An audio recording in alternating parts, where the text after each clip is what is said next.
הארגון מרוויח פה עובד.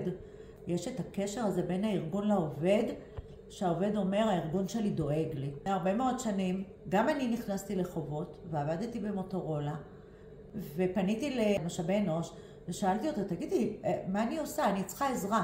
והיא אמרה, מה הבעיה? יש לנו פה יועץ פיננסי, מאמן, שעובד עם העובדים, ואת לוקחת אותו, ואת משלמת חצי מהמחיר, והחצי השני ממומן על ידינו, על ידי הארגון, והציל הדרך. וזה יסודיות מלאה, ואף אחד לא יודע מזה, ואף אחד לא שומע מזה.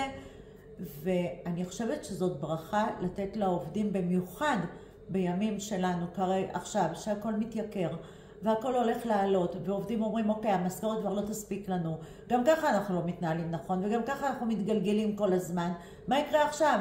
שהכל עולה, ואיך נחיה, איך נשרוד?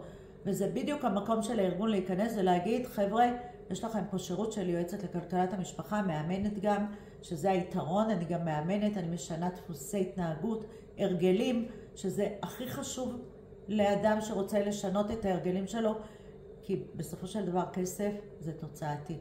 זה תוצאה של התנהלות, של הרגלים, של תסכולים, של הרבה מאוד דברים שעומדים מאחורי זה, ומה שאני עושה, אני מגיעה מעובד כזה, הוא הופך להיות עובד כזה, וגם גאה מאוד בארגון שלו, וזה לדעתי המתנה הכי גדולה שארגון יכול לתת לעובד.